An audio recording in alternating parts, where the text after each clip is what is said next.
ustedes, amigos y amigas videonautas. Gracias por acompañarnos en una edición más de esto que es Descifrando Tecnicismos Legislativos. Y ya saben, nuestra intención de siempre es explicarles un poquito más de cómo se vive las cosas dentro del Poder Legislativo. El día de hoy tenemos un invitado que tiene un currículum, o preferiría decirlo, un collage de currículum bastante sui generis. Por eso es el motivo que nos permitimos invitarlo, para que nos platique no solo de lo que él ha hecho en su carrera, sino también de cómo se vive esta parte de la vinculación del Congreso, ya institucionalmente, con el resto de la sociedad. Llámese tal cual, la sociedad civil, o los partidos políticos, o el regresar a los distritos, o incluso con los otros poderes, y un par de temas más que sobre la marcha vamos a ir sacando. Espero que les resulte muy, muy interesante. Y ahora sí, déjenme presentarlo. Hoy está aquí con nosotros Edgar Romo, maestro, ¿no? entre otras cosas. Gracias, estimado. Y Edgar, como les decía al público, pues tienes un collage bastante interesante porque te ha tocado tener muchas labores dentro del Congreso, conoces, digamos, la estructura administrativa, pero también te toca ver esta parte de la asesoría legislativa, y a nivel partidos políticos, pues también has tenido mucho trabajo, ¿no? Desde organización, tengo entendido, cuestiones de estructura, te ha tocado hacer este juego de vincular al político que está ejerciendo un puesto, pero que tiene que salir a campaña. Así es. Y en ese sentido, pues no solo la campaña, sino coordinar esta, ¿cómo decirlo?, delgada línea de lo legal para que no vaya a cometer algún error voluntario o involuntariamente, ¿no? Entonces, Edgar, cuéntanos un poquito, ¿no?, de cómo ha sido tu experiencia alrededor de esto y qué pasa con los diputados que tienen que regresar a su distrito y cosas por el estilo. Sí, muchísimas gracias. Ahora sí que agradecido con la invitación y agradecido por estar aquí en el canal del Congreso, ya que pues, es un medio de comunicación muy importante para todos los que necesitan o quieren saber más acerca de los quehaceres legislativos, y pues ahora sí que saludando al público receptor de este canal. Pues comenzando, pues qué te digo, ¿no? Es difícil describirse a sí mismo, pero te voy a platicar un poquito de lo que he hecho, ¿no? Pues ahora sí que desde muy temprana edad, desde que inicié a laborar, inicié siendo asesor legislativo en el Congreso de la Unión, por allá por el año del 2006. En lo federal. En lo federal. Okay. También he participado en los ayuntamientos, ahora sí que de Guadalajara, y en el gobierno estatal.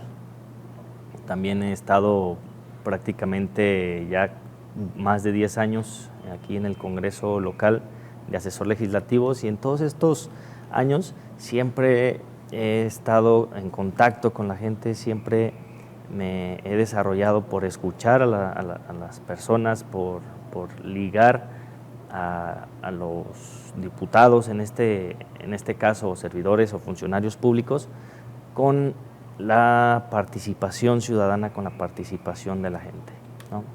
Entonces, pues ese es prácticamente a lo que tu servidor se ha desempeñado. También he tenido cargos directivos en algún partido político en su momento, que es la estructura estatal de un partido, que es muy importante y que es el preámbulo donde el político o donde el aspirante a diputado pues debe de tener contacto con la gente, ¿no? Soy licenciado en Ciencias de la Comunicación, tengo maestría en Administración Pública y ahorita estoy terminando la carrera de Derecho en la Universidad de Guadalajara. Muy bien, muy bien, muy bien. Por eso ya me caes mejor, no es cierto.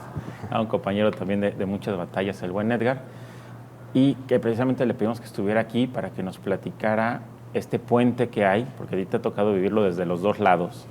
Y a veces la gente nos pregunta, oye, pues que un diputado de rueda de prensa en el patio central del Congreso, pues es normal, pero ¿por qué de repente van los presidentes de los partidos locales?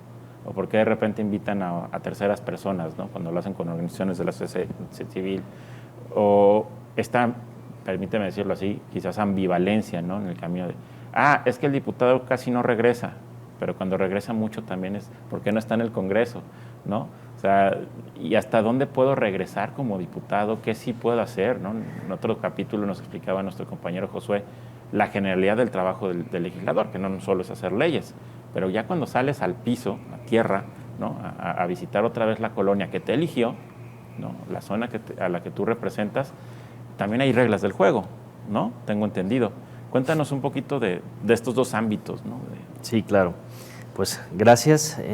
Para empezar, pues sí quisiera que nos quedara claro qué dice y qué no dice la ley. Hace unos días estaba leyendo algunas notas periodísticas donde a algunos diputados se les prohibía poner su nombre en algunas camionetas, o a algún diputado se le cuestionaba en regalar algunos juguetes o artículos el Día del Niño, ¿no? Para entender mejor esto, pues tenemos que irnos a la ley. ¿Qué dice la ley? ¿Qué dice el Código Electoral? ¿Qué dice la Constitución local? ¿Qué dice la Constitución federal? Y entenderla como tal y no descifrarla a lo que yo quiero entender. Correcto. ¿No? Para empezar, ¿qué nos dice el 452 del Código Electoral del Estado de Jalisco? Que es el que rige aquí a nuestros diputados, junto con la Constitución local, obviamente, y la Constitución federal, que es nuestra Carta Magna, y que de ahí se desprende todo, ¿no? Pero podemos ir de lo particular a lo general, y si me lo permites, traje aquí unos escritos en donde el artículo 452 del Código Electoral nos define muy bien cuándo sí y cuándo no, ¿sí? Para empezar, en el apartado 1 dice: constituyen infracciones al presente código de las autoridades a los servidores públicos de cualquiera de los poderes de la Unión, de los poderes locales, órganos de gobierno, municipales, órganos autónomos y de cualquier otro ente público. Hasta ahí vamos bien, ¿no? Luego dice: la difusión por cualquier medio de propaganda gubernamental dentro del periodo que comprende desde, esto es muy importante y hay que subrayarlo, desde el inicio de campañas electorales hasta el día de la jornada electoral. Okay. O sea, no nos dice si antes puede hacer propaganda o no. O más bien, no nos prohíbe que se haga propaganda antes de que se inicie las campañas electorales, y el código es muy claro: al inicio de las campañas electorales y hasta el día de la jornada electoral. Dice, inclusive excepto la información relativa a servicios educativos, de salud, entre otros. Ahora bien, si nos dice que al inicio de las campañas electorales, al término de las campañas electorales, ¿cuándo se inicia? Es muy importante saber cuándo es el arranque de las campañas electorales y cuándo es el cierre de las campañas electorales. Para empezar, y que la gente nos entienda bien, el cierre de las campañas electorales es cuando se termina la elección. El conteo. Así es, el conteo de la elección, ¿no? Sí, no a las 6 de la tarde del día de la elección, sino así es. 3, 4 días después. Así es, cuando ya se concluyen todos estos mecanismos de elección, pues ya que se declara ganador al diputado, servidor público o cualquiera, ¿no? Entonces, eso. Ahora, ¿cuándo inician las campañas electorales? Entonces, la ley nos dice, y es muy clara, que iniciando las precampañas, no nada más tiene que ser con las campañas ya abiertas al público, sino en las precampañas. Ahí es cuando inician las campañas electorales. Entonces, tenemos que analizar muy bien esto de que si está infringiendo, si pone su nombre o no pone su nombre. La propia ley nos dice, y el propio código electoral y la propia Constitución Política del Estado de Jalisco nos marca en el 116, sí, algunas prohibiciones, pero dentro de lo que dice el código. Claro. ¿Sí? Claro. Entonces, el primer resumen es, ¿dónde sí está perfectamente acotado, o quizás que nos queda hasta más claro por la influencia mediática que tenemos de las campañas? La primera etapa es eso, ¿no? Si eres precandidato y estás inmerso en esos procesos internos de cada partido, ahí se prohíbe. Exacto. Y luego ya empieza todo lo demás, que es la campaña, digamos, lo que estamos acostumbrados hasta acá. Es decir, el candidato pues puede hacer campaña porque es el candidato, los precandidatos en el proceso interno porque son los candidatos, pero no podemos venir unos terceros o cuartos a estar haciendo publicidad cuando no estás inmiscuido dentro del proceso ni debidamente registrado como una cosa o la otra, ¿no? Es correcto. Como candidato o precandidato. Y algo que es muy importante, nos habla del egreso del recurso público. O sea, también debemos de acotar si es recurso privado, o sea, tú como Nobel, tu persona, O sea, puedes gastar tu dinero donde te vengan gana, ¿no? Sí, hasta un tope. Así es. ¿No? Y que todos nos lo va contabilizando el instituto, Así es. el que corresponda, el federal o el local. Incluso las donaciones de algún amigo que, yo te presto la pantalla para la campaña. De todos modos se le pone un número. Sí, pero eso es en campaña. Ya te entendí. Okay. Antes de, tú puedes destinar tu dinero, tus recursos económicos donde tú gustes. Entonces es algo que no está prohibido y no debería estar prohibido, ¿no? Okay. Entonces, ahora, ¿hasta dónde entra la responsabilidad de regresar como servidor público, como funcionario público, en este caso como diputado, a las calles? Exactamente. La gente pide que su diputado regrese a la calle. Entonces, a la hora de que regresa, pues ahora sí que pues tiene que decir, aquí estoy. ¿Y de qué manera dices aquí estoy? Pues poniendo su nombre. Hay de diferentes formas, ¿no? Exactamente. Desde que puedes citar en el parque de la esquina y avisas 3, 4 días antes para que la gente pues haga el tiempo. Y a veces hasta pues lleva sillas, ¿no? No los vas a tener necesariamente ahí parados. A veces pues simplemente te limitas un video mensaje, ¿no? Y lo subes a las redes sociales esperando que tu electorado lo vea. Y otras veces pueden ser, como suele pasar, Día de las Madres, Día del Niño, que pues apapachas un poquito también a la población, ¿no? ¿Qué te parece si platicamos de esto regresando a este corte? Y ustedes ya saben, 17.3 y en todas las redes sociales, no se separan.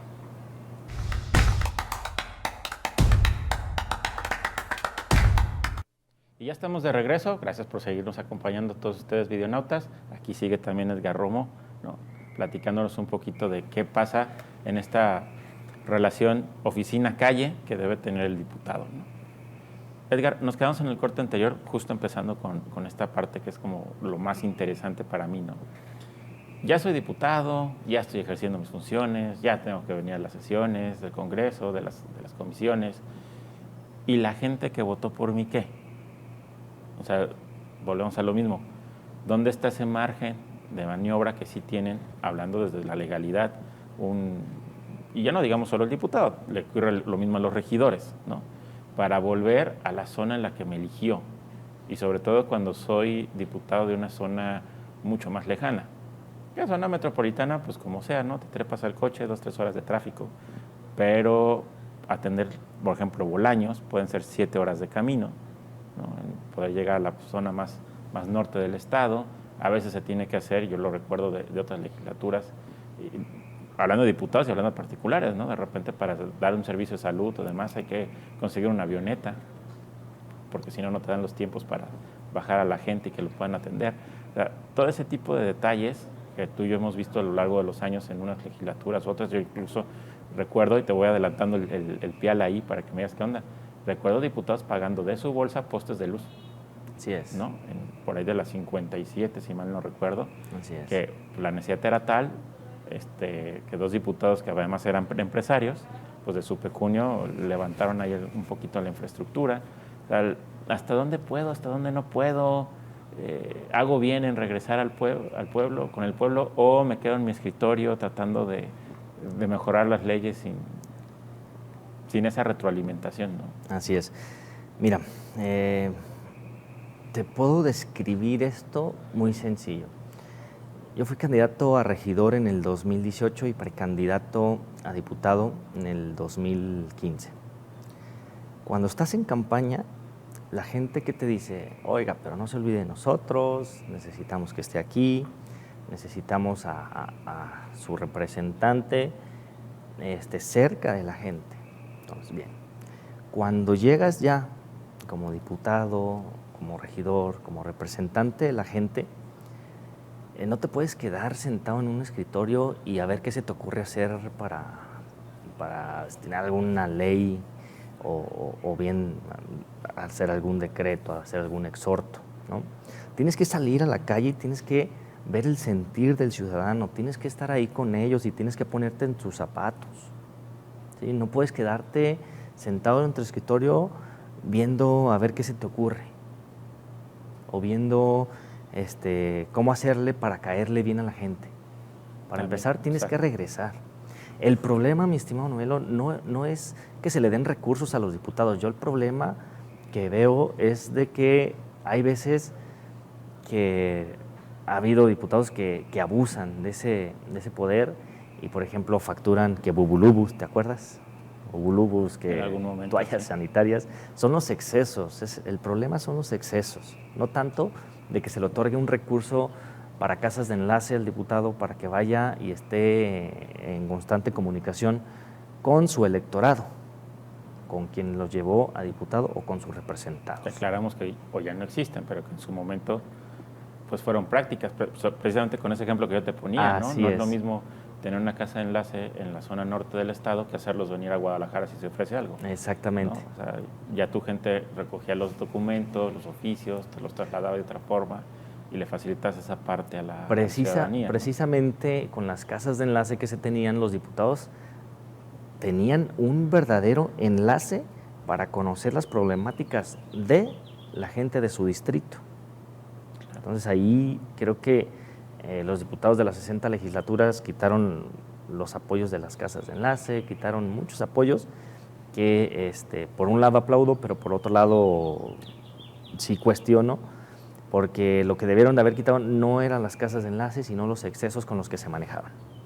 Y es algo que yo siempre he creído y creo que sí deberían de estar las casas de enlace para que las personas tengan un lugar allá que en Bolaños, que en Huejuquilla, que en Santa María, que en Colotlán, o si nos vamos ya para el sur, que en Cihuatlán, que en Autlán, o acá arriba en los altos, desde Ojuelos, San Juan de los Lagos, Lagos de Moreno, Tachona, todos esos, que es tan fácil, ¿no? Llegar a San Diego. Imagínate al diputado ir y venir todos los días, pues es imposible, y con su casa de enlace yo creo que se cumplía muy bien el objetivo que era hacer enlace de los ciudadanos con su representante para que a su vez llevara soluciones a todas las colonias de su distrito. Claro, y hay cosas que sí se requieren atender muchas veces así, de uno en uno. Exacto. Hoy la tecnología y la virtualidad te permiten extender un poquito, ¿no? ese alcance con la ciudadanía, pero a veces sí hace falta, sobre todo con algún perfil de ciudadano, que esté ahí la persona que le vuelva a preguntar 3 veces lo mismo, porque a veces por la edad ya no te saben definir las cosas, a veces hay que acompañarlo a ver el problema, ¿no? que te están señalando, y era el personal del diputado el que decía, a ver, don José, mañana lo visitamos en tal parte, pues, para ver exactamente, ya mandaban las fotos que estaba ocurriendo, ¿no? Y como dices tú, pues a lo mejor era más un tema de equilibrios, que se necesita o no se necesita, porque al final, y yo te puedo poner 2 ejemplos cercanos de esta legislatura, ¿no? También el diputado necesita esa retroalimentación, ¿no? Para ver cómo da el resultado, no porque no conozcas la problemática en general, sino porque a veces brincan situaciones.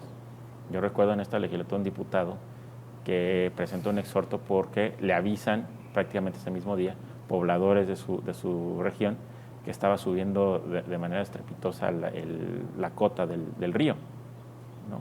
De repente ya lo empezaban a ver que se estaba saliendo del cauce del arroyo natural y pues le avisan al diputado incluso antes que Protección Civil, ¿no?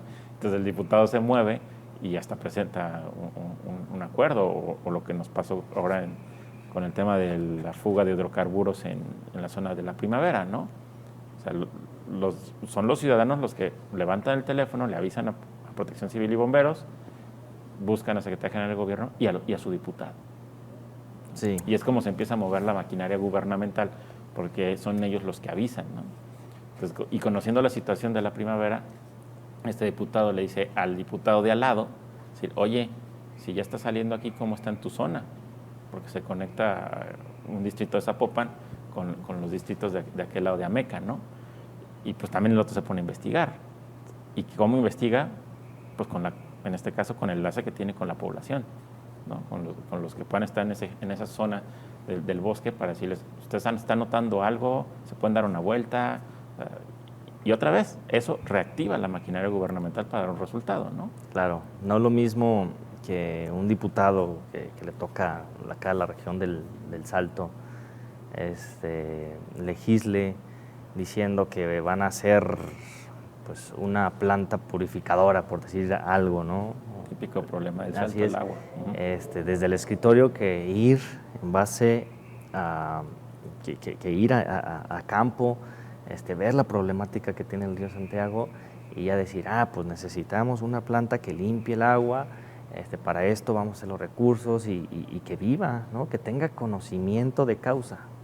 Claro. Que haya esa sensibilidad del representante para saber de primera mano qué es lo que está pasando.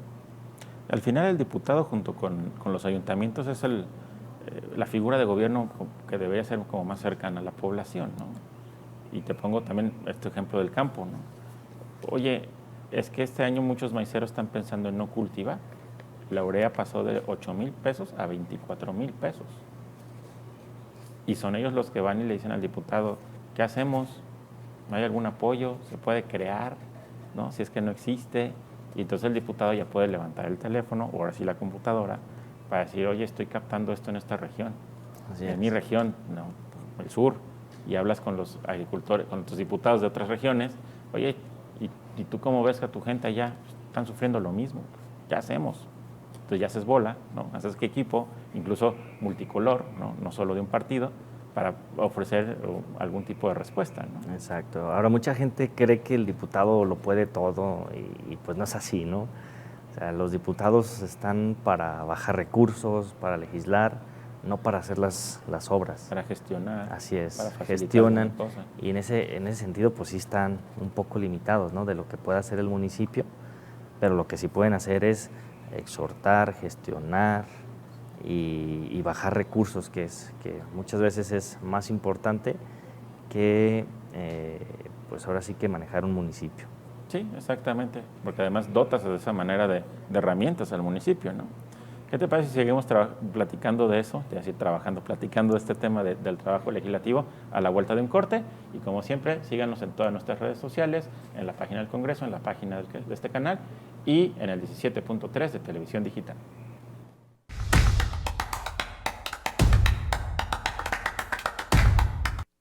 Gracias por estar aquí para nuestro último bloque de este programa. Gracias, Edgar, por aguantarme, ¿no? Por estar aquí dialogando con nosotros.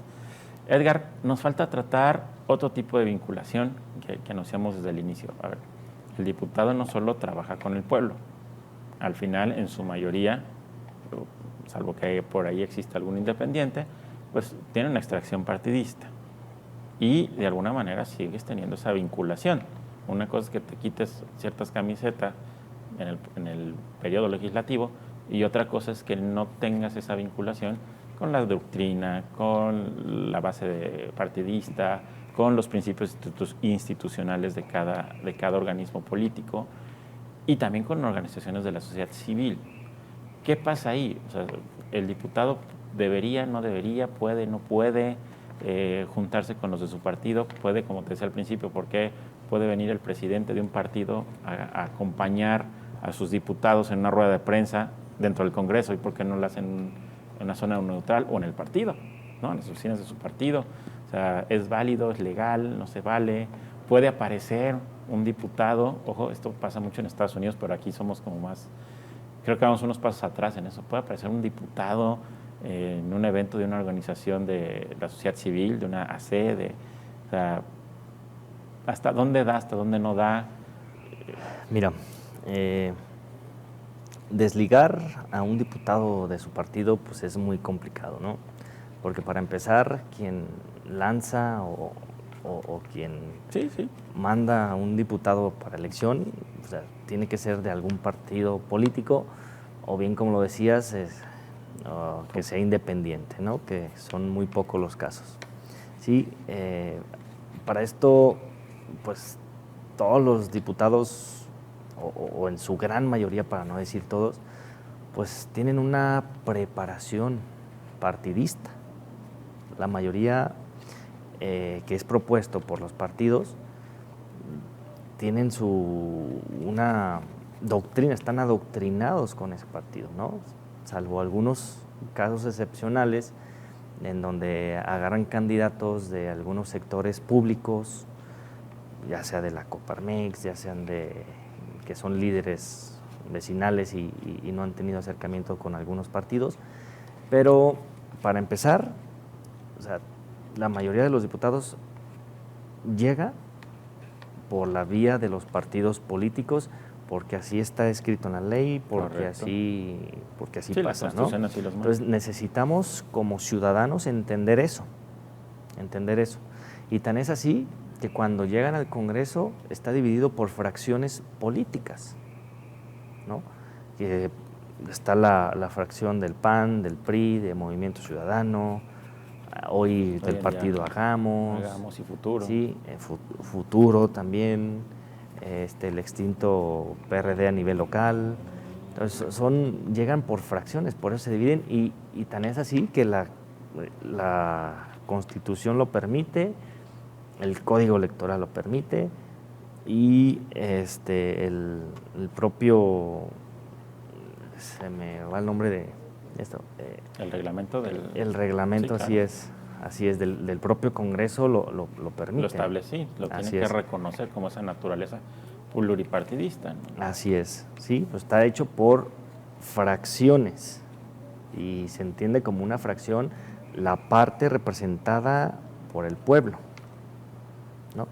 Entonces, ¿hasta dónde se permite? Pues hasta donde la ley lo permita, y si no está,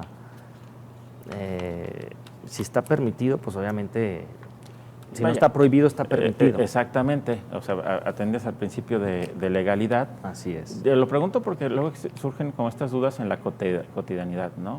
Decir, es que la diputada fulana va con una organización civil en específico. Bueno, es que también puede representar los intereses puede haber una coincidencia, ¿no? Y por eso te platicaba un poco lo de Estados Unidos, ¿no? Y si casi ya a todos los invitados les pregunto, ¿viste House of Cards? Sí, claro. Bueno, recordarás que hay, sobre todo al principio, hay un cabildero, ¿no? que había trabajado con Underwood y ahora estaba trabajando más con varias compañías, ¿no? Con un conglomerado de compañías que tienen muchos intereses. Incluso ya está mucho más regulado que aquí en México, que ya tenemos una ley de cabildo federal. Esta parte, el poder hacer lobbying, ¿no? Y a veces a nosotros nos cuesta trabajo ver eso. Los norteamericanos cayeron en ese punto porque era tanto el lobbying que si mejor vamos haciendo lo legal y visible, ¿no? Y se vale decir que tú eres el candidato o ya el representante que apoya también los intereses de estos grupos, ¿no? De las farmacéuticas, por ejemplo. Y dilo abiertamente, no pasa nada, pero que el pueblo sepa que tú eres de esa línea. Así es. No le juegas a la... Y aquí como que todas somos un poquito más... es que ¿por qué se paró el diputado con la organización tal? ¿No? ¿Por qué si están? Insisto, ¿no? En el Congreso tiene que venir el presidente del partido. Bueno, porque a lo mejor están expresando como expresión política, perdón la doble expresión, pero como expresión política están manifestándole al pueblo que la bancada y el partido no están de acuerdo con tal reforma, ¿no? Así es, por eso mucha gente se identifica con la ideología de ciertos partidos, ¿no? Y por eso el Congreso está dividido en fracciones por la misma ideología de los partidos, ¿no? Entonces, en ese sentido, hay quienes están a favor del aborto, hay quienes dicen que están a favor de la mujer, hay quienes dicen de que sí, que se cuide a la mujer, pero de esta forma. De esta forma y no de... Sí, están los puntos intermedios, exactamente. Así es. Y es precisamente eso lo que representa a las distintas voces de los ciudadanos, ¿no? Por eso mismo es la división de poderes. ¿No? Entonces, es prácticamente... Pero al final no es ninguna falta, delito, ni mucho menos pecado, que de repente un diputado, incluso no opinando igual que una organización, va y se siente con ellos, porque también los tiene que escuchar. Así es. ¿No? Al contrario, yo creo que mal haría el diputado si cierra los oídos porque... No, porque al ser representante ahí sí representa a todos. A todos, ¿no? Finalmente, y de alguna manera tengo que darte esta audiencia, ¿no? Ya veré yo cómo asimilo, cómo trabajo con lo que me vengas a presentar y cómo lo concilio quizás con otros intereses, ¿no? Como dices tú, hoy tenemos dentro del Congreso expresiones altamente progresistas, otras mucho más conservadoras y otras que son eclécticas, ¿no? Y es en el eclecticismo donde luego sale la respuesta, ¿no? En tratar de mediar una postura y la otra. Entonces, se vale, ¿no? Y también a veces tenemos que tener cuidado, porque a veces vemos como ciudadanos, no sé si tú opinas igual, a veces queremos ver al político como si fuera mi equipo de fútbol, ¿no? Oye, es que yo voté por él porque se supone tiene esta ideología que hace sentado con los grupos que representan a la otra. Y su chamba es dialogar, no cerrarles la puerta, ¿no? No sé si lo estoy explicando bien. Sí, claro. Te voy a contar una experiencia. Tu servidor, soy representante de más de 600 choferes con Uber, ¿no? Entonces, así es, de las empresas de redes de transporte. Entonces, con la nueva ley que establece establecer más penas, que se haga antidoping, que se tomen los datos fidedignos de cada uno de los choferes. Hay muchos choferes, por un lado la población, como ciudadano y usuario de Uber, pues dices, va, adelante. Pero por otro lado también está la postura de los conductores que dicen, oye, pues nos están estigmatizando, nos están tratando de violadores, ya nos están diciendo que somos violadores. Parejo. Así es. ¿No? Entonces, ahí pues tienes que entrar con la experiencia que tienes y decir, a ver, desmenuzas la ley, es esto, porque muchas veces hay grupos de poder que quieren distorsionar la información. También es eso. Les desmenuzas los cambios a la ley que se pretenden y es ahí donde dicen, entonces es por esto. Les tienes que leer la exposición de motivos primero y más que leerla, se las tienes que explicar para que la entiendan, ¿sí? Y aparte, también del otro lado, tienes que decirle al diputado, la diputada, mire, está bien esto, pero también creo que faltan más medidas en apoyo a los conductores, ¿no? Porque tiene que ser implacable con los posibles violadores, con las posibles personas que usan estos medios para cometer actos ilícitos, pero también a los choferes que son buenos les tienes que dar alternativas de protección. No nada más tiene que ser de un lado, sino tiene que ser de dos lados. Entonces es ahí donde entra todo esto que hemos venido diciendo, hasta dónde se puede, hasta dónde no se puede. Y ahora sí que pues está en manos de los diputados tener unas orejas muy grandes para escuchar y saber entender las necesidades de los choferes en este caso y las necesidades de los usuarios. Tiene que haber una parte intermedia donde se proteja a los dos. Sí, al final es eso, ¿no? Jugar como esta teoría de la caja negra, el input y el output, pero mientras el diputado en la caja negra piensa cómo va a resolver, ¿no? Y es parte de la chamba del diputado, ¿no? Conocer qué es lo que piensan unos y qué es lo que piensan otros. Otra vez, no te puedes cerrar a solo recibir una de las partes. Exactamente. Edgar, estamos por retirarnos, no sé si quieras mandarle algún mensaje a todos nuestros videonautas. No, simplemente agradecer el tiempo y la invitación, obviamente a todos los televidentes del canal del Parlamento, y que este ejercicio que tú haces es muy nutritivo y que lo sigas haciendo, mi estimado. Eso esperamos que la gente pueda entender un poquito más todo lo que pasa dentro de Palacio. Muchas gracias, amigos videonautas. Esto fue una edición más de Descifrando Tecnicismos. Los esperamos la siguiente semana en otro capítulo. Agradeciendo de nueva cuenta a mi cuate Edgar, ¿no? Qué bueno que estuviste por aquí. Muchas gracias por acompañarnos. Ya saben, todas las redes sociales, 17.3 y las dos páginas, la del canal Parlamento y el www.congresojal.gov.mx. Muchísimas gracias por acompañarnos.